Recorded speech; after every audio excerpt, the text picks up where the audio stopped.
हरे कृष्ण। तो आज से हम श्रीमद् भगवद गीता के पहले अध्याय को समझना शुरू करेंगे और आज इस वीडियो के माध्यम से पहले अध्याय के पहले श्लोक को समझना शुरू करते हैं। पहले अध्याय का नाम है कुरुक्षेत्र के युद्ध स्थल में सैन्य निरीक्षण।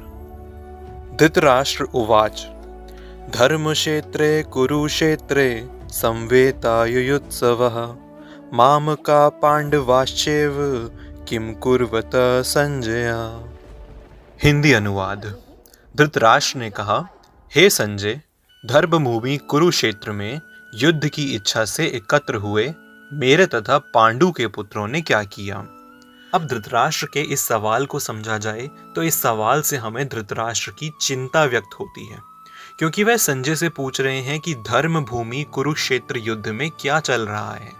अब उन्होंने इसको युद्ध भूमि भी कहा है और इसको धर्म युद्ध भी कहा है, तो धृतराष्ट्र को ये ज्ञात है कि ये कोई साधारण युद्ध नहीं है, यह धर्म का युद्ध है और धर्म के युद्ध में जीत धर्म की ही होगी।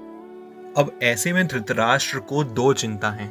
पहली चिंता तो ये कि कहीं धर्म युद्ध में पांडु के पुत्र युधिष्ठिर से इन्फ्लुएंस ना हो जाए धृतराष्ट्र पुत्र कौरव, और दूसरी चिंता ये है कि कहीं पांडु पुत्र ये धर्म युद्ध जीत ना जाए। तो पहली लाइन इस श्लोक से हमें ये समझ आता है।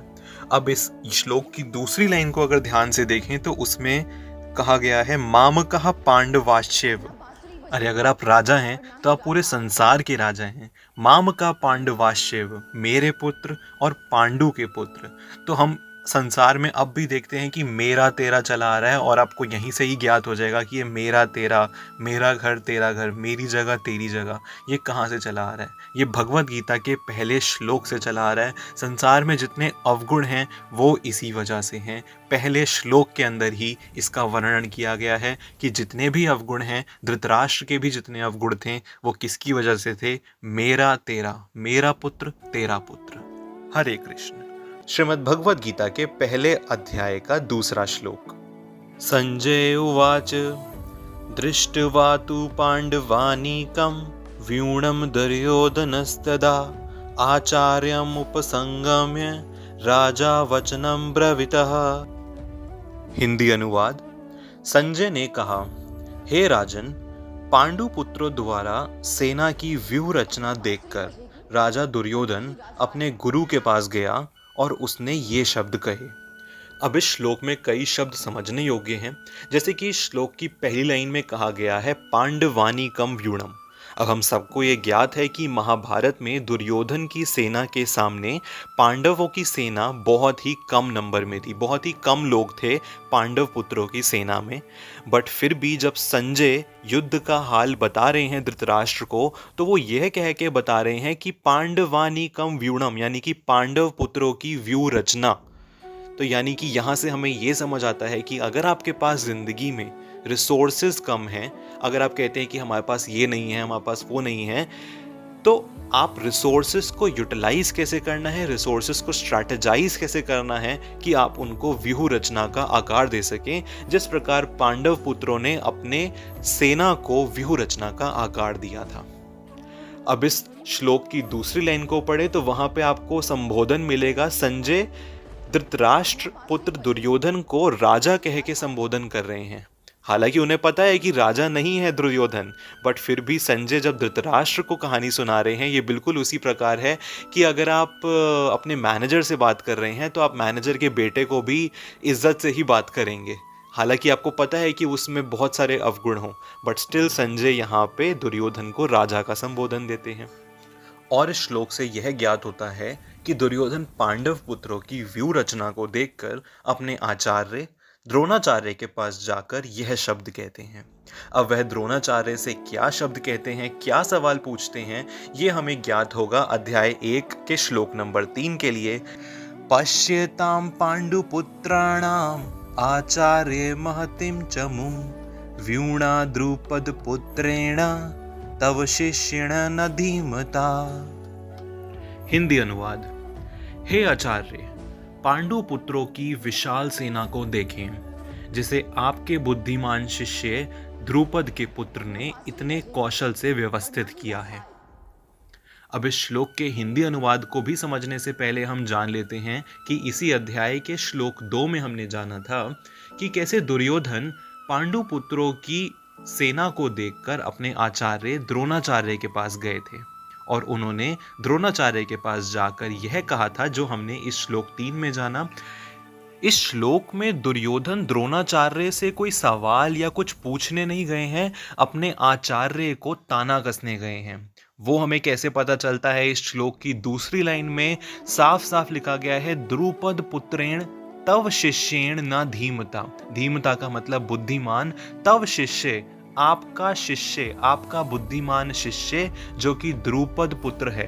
अब द्रुपद पुत्र की अगर हम हिस्ट्री जाने तो द्रुपद राजा की एक पुत्री द्रौपदी और एक पुत्र धृष्टद्युम्न था। अब द्रुपद धृष्टद्युम्न को भेजते हैं द्रोणाचार्य के पास शिक्षा प्रदान करने के लिए, और ऐसे में आप यह भी जान लें कि द्रुपद और द्रोणाचार्य आपस में शत्रु थे। परंतु द्रोणाचार्य शत्रु होने के साथ साथ एक ब्राह्मण भी था और अपना ब्राह्मण का कर्तव्य निभाते हुए वे शत्रु के पुत्र द्रुपद के पुत्र धृष्टद्युम्न को शिक्षा प्रदान करते हैं। और यही ताना कस रहे हैं यहाँ पे दुर्योधन द्रोणाचार्य को कि देखिए, आपने शत्रु के पुत्र पांडु पुत्र द्रुपद पुत्र को आपने शिक्षा प्रदान करी थी और वही द्रुपद पुत्र आज हमारे सामने एक विशाल सेना लेके आके खड़ा हो चुका है। अब आज भी ये लोग सवाल पूछते हैं कि दुर्योधन की इतनी बड़ी सेना होने के बावजूद भी दुर्योधन की सेना हारी क्यों? मैंने आपको पहले ही बताया कि यह युद्ध नहीं, यह धर्म युद्ध है। और अभी तो आप देखिए, हम पहले अध्याय के 3 श्लोक में हैं, अभी तो धर्म युद्ध शुरू भी नहीं हुआ है और यहीं से ही दुर्योधन की हार शुरू हो चुकी है। वो कैसे? जो अपने बड़ों का सम्मान ना करे, जो अपने आचार्य का सम्मान ना करे, जो अपने गुरु का सम्मान ना करे, उसे ताना कसे, वह धर्म की लड़ाई तो पहले ही हार चुका है, लड़ाई और युद्ध शुरू होने से पहले ही। हरे कृष्ण। श्रीमद् भगवद गीता अध्याय 1 श्लोक 4, 5, 6 को हम इस वीडियो में समझते हैं, क्योंकि इन तीनों श्लोकों में एक ही दिशा में बात की जा रही है। तो आइए समझते हैं इन श्लोकों के महत्व को। अत्र शूरा महेश्वासा भीमार्जुन समायुधि युयुधानो विराटश्च द्रुपदश्च महारथा धृष्टकेतुश्च कीतानः काशीराजश्च वीर्यवान् पुरुजितकुन्तिभोजश्च शैबश्च नरपुङ्गवः युधमन्युश्च विक्रान्त उत्तमोजाश्च वीर्यवान् सुभद्रो द्रौपदेयाश्च सर्व एव महारथा। तो हमने इनसे पहले वाले श्लोक में जाना था कि कैसे दुर्योधन अपने आचार्य द्रोणाचार्य के पास जाकर उन्हें ताना कस रहे थे, उन्हीं के शिष्य द्रुपद पुत्र को लेकर। और अब इन 3 श्लोकों में दुर्योधन द्रोणाचार्य से पांडवों की सेना के हीरो, पांडवों की सेना के शूरवीर आर्चर्स के बारे में बता रहे हैं, जिसमें इन 3 श्लोकों में वह उनके महायोद्धाओं के नाम लेते हैं। जिसमें से तीसरे श्लोक में दुर्योधन द्रोणाचार्य के सामने पांडवों की सेना के सबसे परम शूरवीर, सबसे बेस्ट हीरोज जिसको हम कहते हैं, जब बेस्ट आर्चर्स जिसको हम कहते हैं, तीरंदाज जिसे हम कहते हैं, उनके नाम लेते हैं। जिसमें तीसरे श्लोक में वो भीम, अर्जुन, युयुधान, विराट, द्रुपद और उनके साथ 11 और तीरंदाज के नाम लेते हैं। वहीं 5वें श्लोक में दुर्योधन दृष्टकेतु, चेकितान और काशी पुरोजित और कुंती भोज के राजाओं के नाम लेते हैं, जिनको वह शूरवीर कह के संबोधन करते हैं। और वहीं 6ठे श्लोक में दुर्योधन सुभद्रा और द्रौपदी के पुत्र युधिमन्यु और उत्तमौजस के नाम लेते हैं और उनको बेस्ट कमांडर्स कह के संबोधन करते हैं। तो दोस्तों, जैसे युद्ध शुरू होने से पहले दुर्योधन अपने आचार्य के साथ, द्रोणाचार्य के साथ, अपने ओपोनेंट सेना यानी पांडु पुत्रों के बारे में, पांडवों के बारे में पहले से जान ले रहा है कि उनकी सेना में शूरवीर कौन कौन है, कौन कौन फ्रंट फुट पे हैं, उनके बारे में पहले से ही जान ले रहा है, उसी प्रकार अगर आपके जीवन काल में भी कोई भी कठिन समस्या आती है, कोई युद्ध आता है या कोई भी आपके सामने कोई स्थिति आ खड़ी पड़ती है, तो आपको उससे डरना नहीं चाहिए, उस स्थिति को अच्छे से समझ लेना चाहिए, उस स्थिति के बारे में सब कुछ जान लेना चाहिए और तब कुछ एक्शन लेना चाहिए। ये हमें समझ आता है इन 3 श्लोकों से। श्रीमद् भगवद गीता पहले अध्याय के 7वें श्लोक को, अस्माकं तु विशिष्टा एतानि बोध द्विजोत्तमा नायका मम सैन्यस्य समजनार्थं तानि ब्रावीमि ते। इससे पहले कि हमने 3 श्लोकों में जाना कि कैसे दुर्योधन अपने आचार्य द्रोणाचार्य से पांडवों की सेना के बारे में, उनके शूरवीरों के बारे में जिक्र करते हैं, और अब इस 7वें श्लोक में वह अपनी सेना के बारे में संबोधन कर रहे हैं द्रोणाचार्य से। अब अपनी सेना के बारे में बताते हुए दुर्योधन उनको विशिष्टा, यानी आप 7वें श्लोक की पहली लाइन में अगर आप देखें तो विशिष्टा कह के संबोधन करते हैं। संस्कृत में विशेष होता है और एक विशिष्टा होता है। विशिष्टा जैसे आप कहते हैं इंग्लिश में इम्पॉर्टेंट और मोस्ट इम्पॉर्टेंट, उसी तरह से विशिष्टा यहाँ पे एक्स्ट्रा ऑर्डिनरी इम्पॉर्टेंट कह के वह संबोधन कर रहे हैं अपनी टीम को, अपनी सेना को। और वहीं हम बात करें श्लोक 4 की तरफ, जब वह पांडवों की सेना के बारे में संबोधन कर रहे थे, तब वह पांडवों की सेना को महेशवासा कह के इम्पोर्टेंस देते हैं, महेशवासा कह के उनका सिग्निफिकेंस देते हैं। अब महेशवासा का संस्कृत में मतलब होता है जो महानता में वास करता हो। अब वास का आप हिंदी में समझेंगे मतलब कि जो रहता हो, बट संस्कृत में वास का मतलब होता है निकट। यानी जब आप पांडवों की सेना के बारे में जिक्र कर रहे हैं तब आप महेशवासा बोल रहे हैं, यानी आप महानता के निकट हैं कि पांडव सेना महान है भी नहीं, महानता के अभी निकट है। और अपनी सेना के बारे में वह विशिष्टा कह के, यानी एक्स्ट्रा ऑर्डिनरी इंपॉर्टेंट कह के संबोधन करते हैं। अब इस श्लोक से हमें यह ज्ञात होता है कि आपके शत्रु के बारे में तो आप ज्ञात कर लें, आपने अपने शत्रु के बारे में तो जान लिया 4थे, 5वें और 6ठे श्लोक में। अब 7वें श्लोक में आप अपने बारे में भी जान लें, अपनी सेना के बारे में भी जान लें। यदि आप किसी युद्ध स्थल में हैं, किसी डिफिकल्ट सिचुएशन में हैं, किसी शत्रु के सामने हैं, तो आपने शत्रु को तो जान लिया, बट अब अपनी क्वालिटीज़ भी जान लें, अपना विल पावर भी जान लें और तभी युद्ध में आगे बढ़ें। अब कई लोग सोच रहे होंगे कि यार मेरा मैनेजर मेरा शत्रु है, मेरे को मेट्रो में सीट नहीं मिली तो वो बंदा मेरा शत्रु है। या कई लोग बिल्कुल जो नेगेटिव थॉट्स वाले होते हैं वो ये सोचेंगे कि हर कोई मेरा शत्रु है। नहीं, कलयुग में शत्रु है आपका मन, आपका काम, जो आपको आपके कर्म करने से रोक रहा है। और इस शत्रु को काबू लाने के लिए आपको अपने आप को जानना है। लोग कहते हैं ना 1 और 1 11 हो जाता है। 1 और 1 11 नहीं होता, 1 आत्मा और 1 परमात्मा। तो यानी आप परमात्मा को मिलने के लिए अपनी आत्मा को ज्ञात कर लें, अपने आप को जान लें, तो आपको परमात्मा से मिलने के लिए कोई नहीं रोक सकता। आइए समझते हैं पहले अध्याय के 8वें श्लोक को। भवान भीष्मश्च कर्णश्च कृपश्च समितिञ्जया अश्वत्थामा विकर्णश्च सौमदस्ति तथैव च।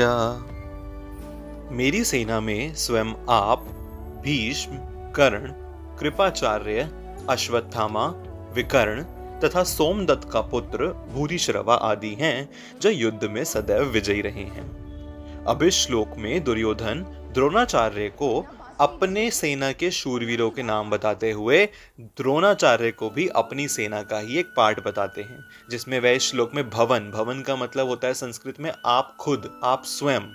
द्रोणाचार्य को भी अपनी सेना का पार्ट, अपनी सेना के शूरवीरों में सम्मिलित करते हैं। तो इस श्लोक को अगर हम ध्यान से समझें तो इस श्लोक में दुर्योधन सिर्फ अपने सेना के शूरवीरों के नाम नहीं ले रहा है, परंतु वह साइकोलॉजिकली अपनी सेना को प्लेस कर रहा है। जैसे फॉर एग्जाम्पल आपका कोई इंटरव्यू होता है, तो आपके पास जो स्किल्स नहीं भी हैं और आपको पता है कि हाँ ये स्किल्स मेरे पास आ सकती हैं, फिर भी आप वो स्किल्स मेंशन करते हो, फिर भी आप वो अपनी खूबियाँ मेंशन करते हो दूसरे के सामने, ताकि आपको खुद को कॉन्फिडेंस आए और सामने ऑपोजिट पार्टी को भी कॉन्फिडेंस आए कि हाँ ये बंदा के अंदर ये सारी चीज़ें हैं। तो उसी प्रकार यहाँ पे दुर्योधन कैसे द्रोणाचार्य के सामने अपनी सेना को, अपनी टीम को सेटअप कर रहा है, वो हमें कैसे पता लगता है कि वो इन शूरवीरों के बीच में विकर्ण का नाम लेता है। और यह जान लीजिए कि विकर्ण और कोई नहीं, 100 कौरवों के भाइयों में से एक इकलौता भाई था। जब द्रौपदी का चीरहरण हो रहा था उस समय सिर्फ विकर्ण ने ही आवाज उठाई थी अपने 99 भाइयों के खिलाफ कि यह गलत हो रहा है। और अब ऐसे में जब वह अपने भाइयों के खिलाफ आवाज उठा सकता है विकर्ण, तो वह इस महाभारत में साथ देगा या नहीं देगा दुर्योधन का, इसी चिंतन में दुर्योधन अपनी सेना में जब नाम लेते हैं अपने शूरवीरों का, तो उसके अंदर विकर्ण का नाम पहले ही ले लेते हैं। यानी वो साइकोलॉजिकली पहले ही विकर्ण को अपनी साइड कर लेते हैं कि भैया इसका नाम ले लेते हैं, ये स्किल मेरे पास है, ये स्किल का नाम मैं पहले ही ले लेता हूँ, बाद में क्या पता दल ना बदल ले। तो इसीलिए वह द्रोणाचार्य के सामने अपने माइंडसेट को सेट करने के लिए, और जिसको आप कह सकते हैं मैनिफेस्ट करने के लिए, वह विकर्ण का नाम इस श्लोक में लेते हैं। तो ये हमें समझ आता है इस श्लोक से कि कैसे आपको मैनिफेस्ट करना चाहिए जो स्किल्स आपके पास हैं या जो आपकी एस्पायरिंग स्किल्स हैं किसी भी युद्ध में जाने से पहले। हरे कृष्ण। मिलते हैं पहले अध्याय के 9वें श्लोक में। अन्य च बहवः शूरा मदर्थे त्यक्त जीविता नाना शस्त्र प्रहरणा सर्वे युद्ध विशारदा। तो हमने जाना इससे पहले वाले श्लोक में दुर्योधन द्रोणाचार्य को अपने कुछ शूरवीरों के नाम बता चुके हैं, जैसे कि भीष्म, कर्ण, कृपाचार्य। अब इस श्लोक में वह द्रोणाचार्य को अपनी बाकी सेना के नाम भी ले रहे हैं। यानी कि अगर आप सिर्फ गिने चुने 5-6 नाम ले दोगे और अपनी बाकी सेना को छोड़ दोगे तो यार पूरी टीम का उत्साह बढ़ाना है ना। तो इस श्लोक में वह कह रहे हैं कि ऐसे अन्य वीर भी हैं जो मेरे लिए अपना जीवन त्याग करने के लिए उद्यत हैं। वे विविध प्रकार से हथियारों से सुसज्जित हैं और युद्ध विद्या में निपुण हैं। ये बिल्कुल उसी प्रकार है जैसे कि आपके, अगर हम कॉर्पोरेट की बात करें तो आपके RNR, रिवॉर्ड एंड रिकॉग्निशन होता है। कभी किसी को रिवॉर्ड मिलेगा, कभी टीम अवार्ड मिलता है, कभी इंडिविजुअल अवार्ड मिलता है। अगर आप किसी टीम में आपके 10 लोगों ने काम किया है और आप अवार्ड दे दें किसी एक को, या 9 को अवार्ड दे दें और किसी एक को छोड़ दें, तो यार आपको अपनी पूरी टीम का उत्साह बढ़ाना है ना। इसी प्रकार यहाँ पे दुर्योधन अपनी पूरी टीम, अपनी पूरी सेना का नाम लेते हैं द्रोणाचार्य की सामने कि मेरी सेना में और भी कई सारे शूरवीर हैं जो हथियारों से सुसज्जित हैं। इस श्लोक में त्यक्त जीविता का यूज किया गया है जिसका अर्थ है त्याग करने वाले जीवन का। मदर्थे का यूज किया गया है। मदर्थे मतलब मत अर्थे यानी मेरे लिए। शूरा मतलब शूरवीर। और आगे इसमें नाना शस्त्र प्रहरणा, नाना शस्त्र प्रहरणा का मतलब है अन्य अनेक शस्त्रों से सुसज्जित। तो यही हमें समझ आता है पहले अध्याय के 9वें श्लोक से। हरे कृष्ण। मिलते हैं आपसे पहले अध्याय के 10वें श्लोक में। अपर्याप्तं तदस्माकं बलं भीष्माभिरक्षितं पर्याप्तं त्विदमे तेषां बलम भीमाभिरक्षितम्। इसमें दुर्योधन द्रोणाचार्य से अपनी सेना तथा पांडवों की सेना का कंपैरिजन करते हुए कहते हैं कि हमारी सेना, हमारी शक्ति असीमित है, इनफाइनाइट है। हम सब भीष्म पितामह द्वारा रक्षित हैं और भीम द्वारा रक्षित इन लोगों की सेना सीमित है। यहाँ पे इन लोगों का मतलब है पांडवों की सेना। तो वह द्रोणाचार्य से कह रहे हैं कि हमारी सेना, हमारी शक्तियां जो हैं वे इनफाइनाइट हैं, और जो सामने पांडवों की सेना है जो भीम द्वारा रक्षित हैं, उनकी जो शक्तियां हैं, उनकी जो सेना है वह लिमिटेड है। अब यह हम सब जानते हैं कि पांडवों की सेना जो थी वह दुर्योधन की सेना के सामने बहुत ही कम नंबर में थी। बट यहाँ पे दुर्योधन यह गलती कर बैठ रहा है, यह अधर्मी बन रहा है कि वह पांडवों की सेना में श्री कृष्ण का ज्ञात नहीं कर रहा। श्री कृष्ण अगर एक हैं तो बाकी सब शून्य हैं। यानी अगर एक पहले लग जाए तो बाकी सब शून्य उसके आगे हो जाते हैं, और उनका ना ज्ञात करके वह पांडवों की सेना को सीमित बता रहा है, फाइनाइट बता रहा है। अब इस श्लोक में कुछ शब्दों को समझ लेते हैं जिससे आपको भी समझने में यह आसानी होगी। सबसे पहले शब्द में अपर्याप्तम, अपर्याप्तम मतलब असीमित जिसे कहते हैं, इनफाइनाइट जिसे कहते हैं। बलम मतलब यहाँ पे सेना को कहा गया है। भीष्म अभिरक्षितम यानी कि भीष्म पितामह द्वारा संरक्षित। इसके बाद पर्याप्तम, पर्याप्तम मतलब सीमित यानी फाइनाइट।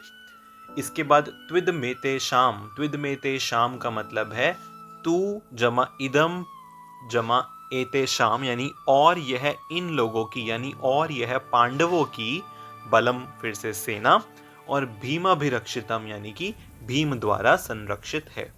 तो यह हमें ज्ञात होता है पहले अध्याय के 10वें श्लोक से। मिलते हैं आपसे पहले अध्याय के 11वें श्लोक के लिए। हरे कृष्ण।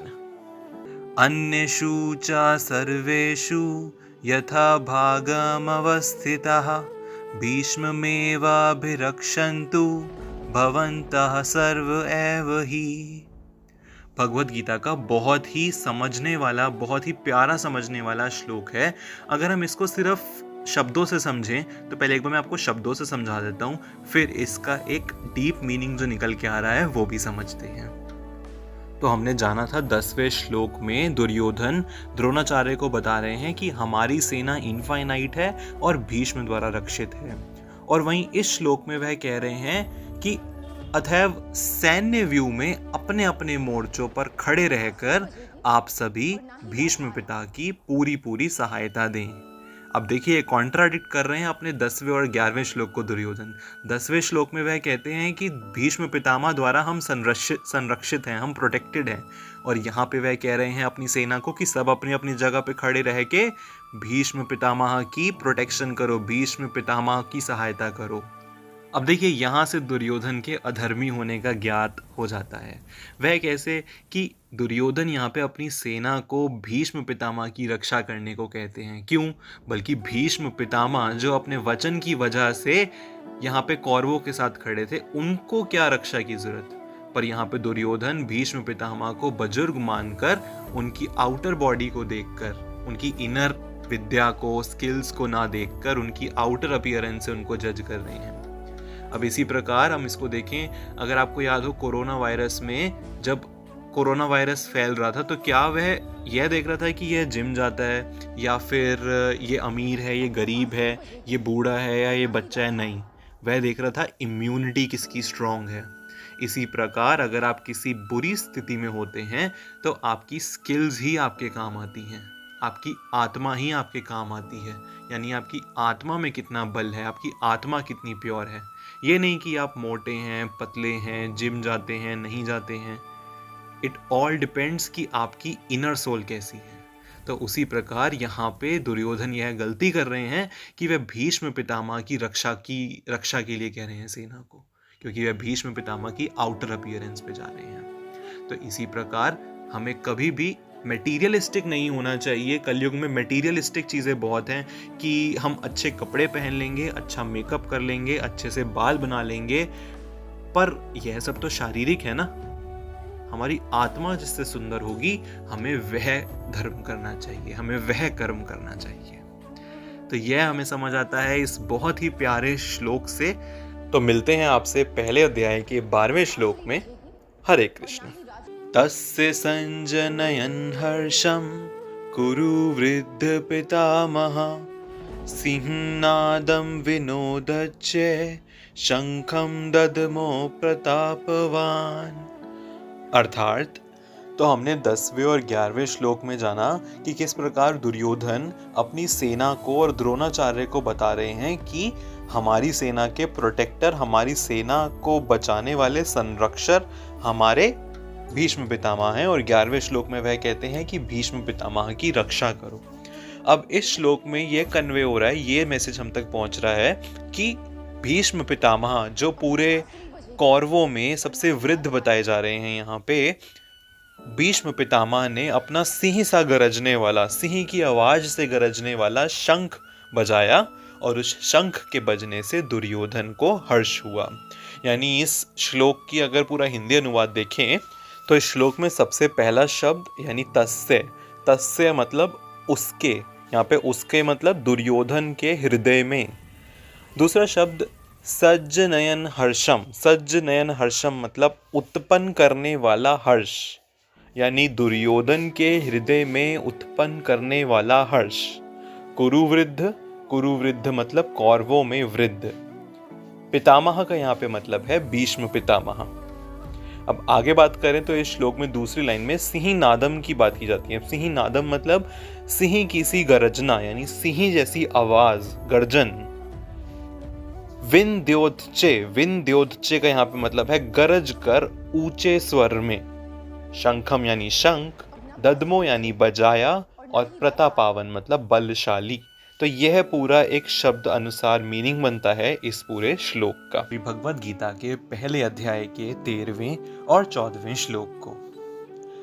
तथा शंकाश्च भैर्यश्चे पणवान कगो मुखः सहसेवाभ्य हन्यन्त सशब्दस्तो मूलो भवत। अब इस श्लोक में संजय धृतराष्ट्र को बता रहे हैं कि उसके पश्चात शंख, भेरियां, ढोल। अच्छा, यहाँ पे अब उसके पश्चात का मतलब है कि हमने इससे पहले वाले श्लोक में जाना था कि किस प्रकार भीष्म पितामह ने अपना सिंह सा गरजने वाला शंख बजाया था। उसके पश्चात शंख, भेरियां, ढोल, नगाड़े, सिंह आदि एक साथ बज उठे। वह सामूहिक शब्द बड़ा भयंकर कोलाहलपूर्ण था। अब इस श्लोक में आए कुछ शब्दों को समझ लेते हैं।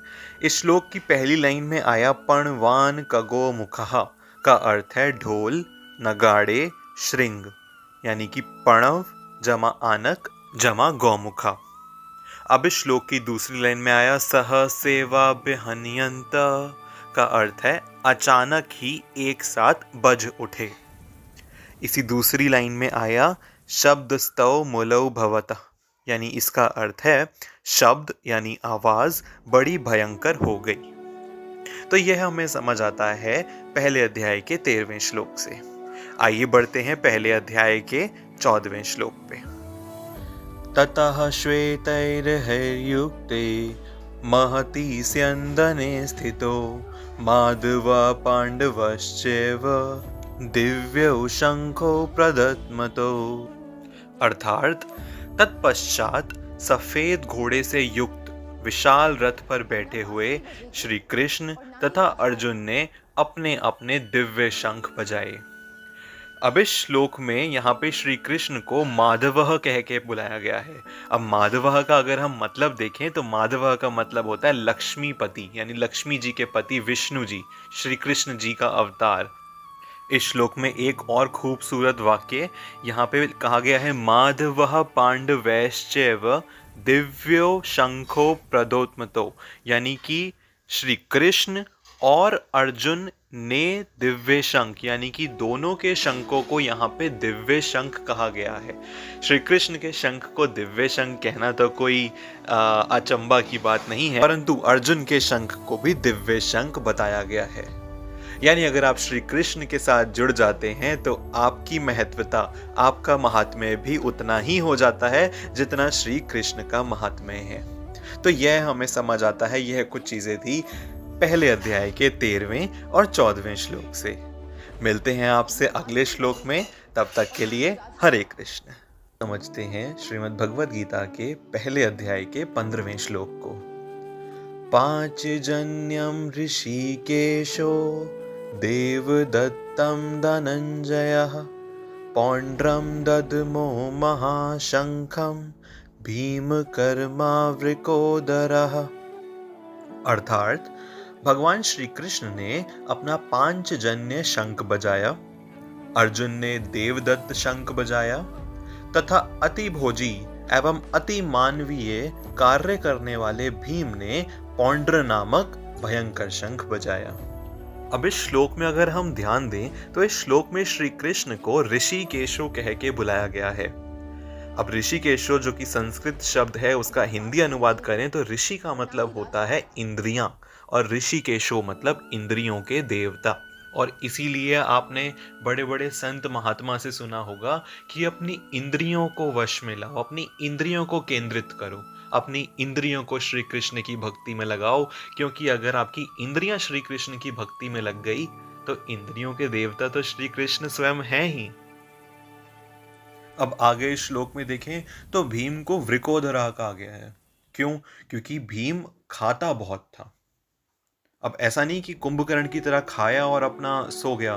खाने के साथ साथ जो एनर्जी जनरेट होती थी उसको उतने ही फोर्स उतने ही काम में भी लगाता था। और अर्जुन का नाम है धनंजय। धनंजय क्यों? क्योंकि जब युधिष्ठिर महाराज को राज सूर्य यज्ञ करना था तब धन की आवश्यकता भी थी, और धन की प्राप्ति अर्जुन करके लाया था उत्तर दिशा से। तो यह हमें समझ आता है पहले अध्याय के 15वें श्लोक से। मिलते हैं आपसे पहले अध्याय के अगले श्लोक यानी 16वें श्लोक में। तब तक के लिए हरे कृष्ण।